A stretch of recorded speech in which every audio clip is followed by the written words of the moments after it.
gente! Bom dia! Tudo bem com vocês? Espero que sim, comigo tá tudo muito bem. E o que a gente vai fazer na aula de hoje? Revisão, beleza?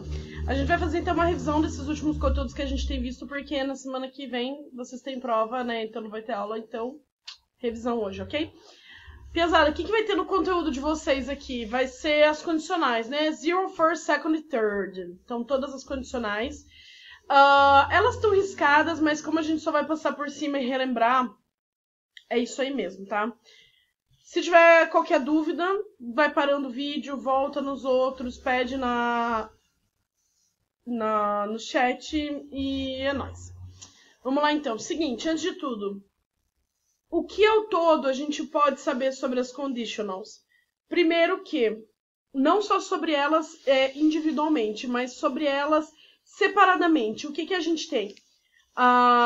São frases, são usadas com ação e consequência, são sempre formadas por duas frases, tanto faz qual frase vem primeiro, qual frase vem depois. Ela vai sempre expressar a consequência e a ação. Não interessa qual vem primeiro.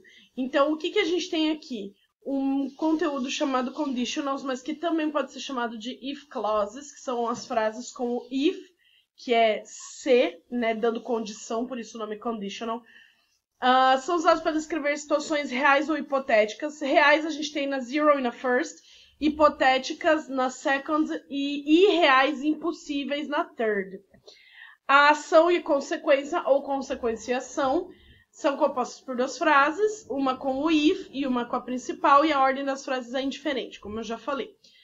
Frases na primeira e na zero, na condicional zero e na primeira. As reais, elas que são possíveis de acontecer, são chamadas de abertas. As irreais são chamadas de fechadas. Existem 4 ao todo, zero, first, second e third. E a partir da segunda conditional, a segunda e a terceira, elas usam modais na frase que não tiver o if. Galera, na zero e na first, sempre pode ter o if no lugar do... o when no lugar do if. Se eu não me engano, isso está aqui. Então, na zero conditional e na first conditional, se em vez do if eu quiser colocar o when, tudo bem. Que vai, em vez de ficar, por exemplo, se eu cair, vai ficar quando eu cair, ok? Então, o que é a zero conditional? Ela vai abordar situações frequentemente incontestáveis. Por exemplo, vamos supor que eu sou intolerante à lactose. Se eu tomar leite, vou passar mal. Então, eu falaria, por exemplo, usando a zero conditional. Se eu tomar leite, eu vou passar mal. Não. Se eu tomar leite, eu passo mal. Eu vou passar mal é a first conditional. Então, na zero conditional, eu tenho uma ação e uma consequência e elas são dificilmente contestáveis. Mas eu conheço uma pessoa que tem intolerância à lactose, ela não passa mal. Tá, mas é uma exceção. Isso aqui normalmente se fala da regra, coisas que normalmente não são contestáveis, como, por exemplo, se eu tomo leite, eu passo mal, ok? Então, a gente tem aqui fatos verdadeiros, que também pode não ser verdadeiros, né? Por exemplo, se eu não tomo leite, eu não passo mal. Ou pode ser negativo também, né? Condição é sempre verdade, não fala de nenhum tempo verbal especificamente. Nas duas frases vão usar o simple present. E é uma condicional aberta porque fala de coisas reais. E estrutura, a frase com if tem simple present, a segunda também tem simple present. Não podemos esquecer aqui que quando a gente tem a regra da terceira pessoa, que é verbo do lado de he, she, it, o meu auxiliar muda e o meu verbo muda. Então eu vou falar I drink, she drinks. I don't drink, she doesn't drink. Então tem o drinks e o doesn't para quando for he, she, it. Não pode esquecer disso, né? Não lembro o que é isso. Perde no chat ou volta lá nos livros lá do sexto aninho. Então, tu faz a ordem das frases, tá? Se você quiser colocar essa primeiro ou essa depois, tranquilo. São esse tipo de informações que vocês vão encontrar na prova, tá, gente? Por exemplo, quais são as características das condicionais? Aí vai estar lá, são usadas para falar de ações que estão em acontecimento. B, são usadas para falar de ações e consequências, entendeu? Tipo, essas partes bem pontuais que eu tô falando vai ser o que vai estar em massa na prova. Exemplos: if ice cream gets warm, ice cream melts. Então, se o sorvete ele fica no sol, ele derrete. Não tem como contestar isso. Agora, se eu estivesse falando da first conditional, cadê? Aqui ainda tá na zero. First conditional, eu já não falaria se o sorvete fica no sol, ele derrete. Eu falaria se o sorvete fica no sol, ele vai derreter. Então aqui é basicamente a mesma coisa que a zero, mas ela dá uma situação presente e uma consequência futura. Então, se o sorvete fica no sol, ele vai derreter. Não é que ele derrete, ele vai derreter. É certeza que isso vai acontecer. Então, aqui na first conditional, a gente tem ainda um pouco mais de certeza. Isso aqui ainda é um pouco menos contestável do que na zero. Então, a first conditional ela vai ser usada para expressar ações e situações que são prováveis e a consequência futura. Tanto faz se eu falar o contrário, né? O sorvete vai derreter se ficar no sol. Tudo bem também. Verdades inquestionáveis. E isso aqui é para vocês não esquecerem também, de novo, aqui o uso da regra da terceira pessoa com o simple present, tá? If I drink... desculpa. Não é a regra da terceira pessoa.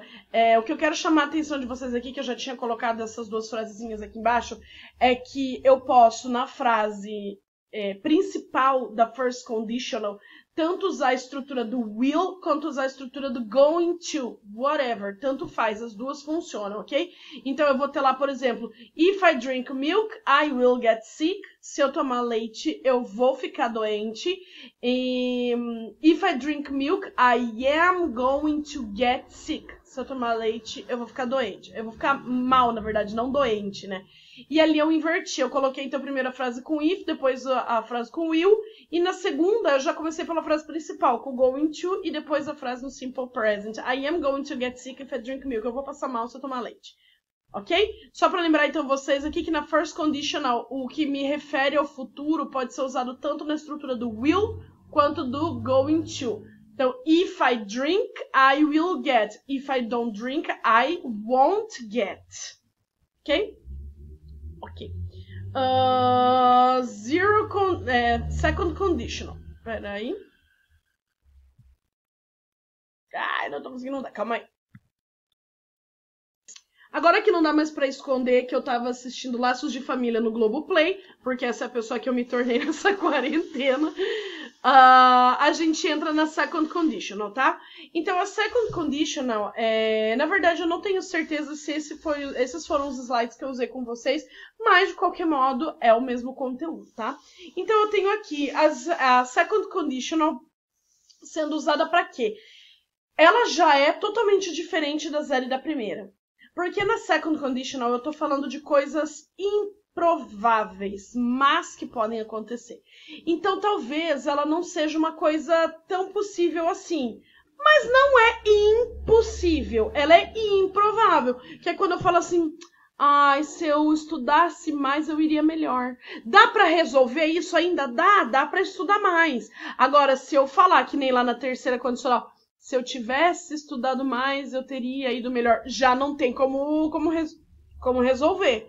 Então, na second conditional, eu não tô falando mais de verdades, coisas incontestáveis, não.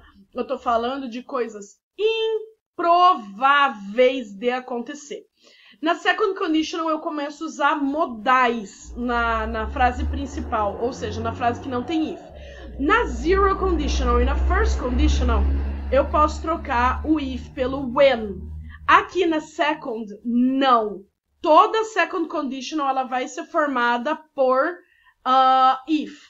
Então, aqui, inclusive... Opa! Que estava escrito. Vamos eliminar essa informação, porque eu não vou trocar por when, tá bom? Guys, vamos lá, então. Os modais que a gente vai usar na second conditional são would, should, could, might. São esses 4. Qualquer um deles, na estrutura, tá certo. Mas eles têm uma alteraçãozinha de significado entre um e outro, tá? Tanto faz também a ordem das frases. E no simple past, ou seja, quando eu vou falar assim, se eu fosse, se ela fosse, se nós fôssemos, o verbo be, ele vai ser para sempre were. Na second conditional. Então, eu vou falar if I were, if you were, if he were, if Sarah were, if Maria were. Everybody were, todo mundo were, mesmo o were sendo plural, aqui na second conditional eu não uso o esquema de singular. Então, todo mundo é were na condicional, na second conditional, tá bom? Os modais na negativa, would not, wouldn't, should not, shouldn't, could not, couldn't, might, might not. Estrutura, então a gente tem aqui o if mais o simple past. Eita. Aí meu despertador tava tocando, sorry.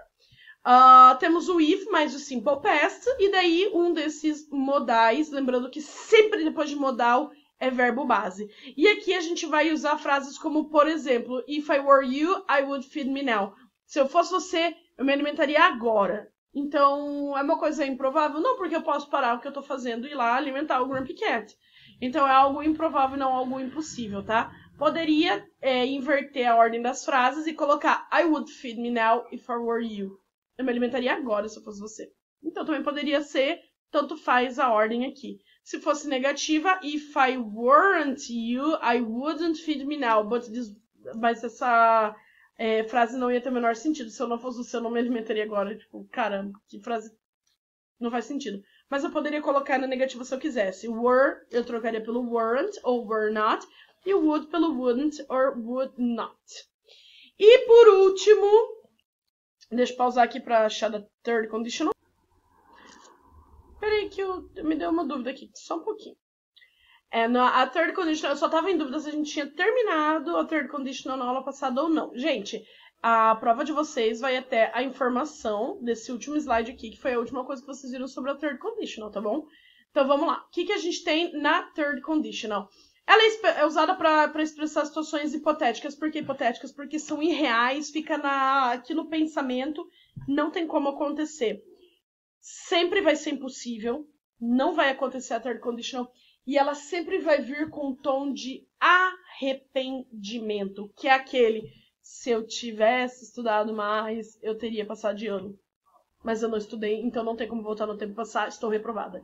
É fatídico, assim, porque fala de coisas impossíveis de se mudar, então a gente expressa arrependimento quando se trabalha com a third conditional, tá? Então, basicamente, ela vai ser usada para expressar arrependimento e falar de arrependimento. E é isso aí.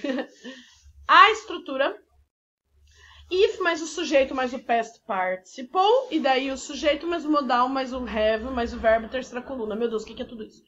Past participle é o uso do had mais a terceira coluna de verbos. Aqui, qualquer um daqueles mesmos modais que a gente mencionou antes, would, could, should ou might. Do ladinho deles um have e por último um verbo na terceira coluna. Ou seja, tanto desse lado aqui quanto desse lado aqui, verbos na terceira coluna. Não se usa verbos em outra coluna, a não ser na terceira, quando trabalhamos com a third conditional. A third conditional é composta por uma main clause, uma if clause, então na estrutura a frase sempre terá o termo if. Não trocamos pelo when. Aqui é só o if também. Past perfect, estrutura auxiliar, né? O had, que significa tinha, havia ou haviam. Verbo, past participle, terceira coluna. I had started the movie because you were late. Eu tinha começado o filme porque você estava atrasado. Então, veja bem. Isso aqui em vermelhinho é o past perfect. Sujeito, mais o had de auxiliar, mais o verbo na terceira coluna. O resto da frase não importa, mas só para vocês verem, ela tá no simple past. Tudo bem? A estrutura do would. Então, o que a gente tem aqui na estrutura do would? Verbo modal would, ele é o modal mais usado de todos aqui. Ele vai ser mais usado do que qualquer um deles. E ele só vai entrar lá na segunda coluna, na segunda frase, no lugar do modal, e é isso aí. Então, eu vou falar coisas como, por exemplo... e a tradução dele é o sufixo ria. Então, precisa de um verbo para ele fazer sentido. Por exemplo, would be, seria. Would see, veria. Ok? Então, eu tenho a nossa estrutura que a gente já mencionou antes. E frases como, por exemplo, if my mother had been here, she should have enjoyed this. Se a minha mãe estivesse aqui, só que eu falei should, li would, falei should. Ela teria curtido isso. Então, é uma coisa que não tem como voltar atrás. If you had known the answer, you would have raised your hand. Se você soubesse a resposta, você teria levantado a mão. não tem como voltar atrás.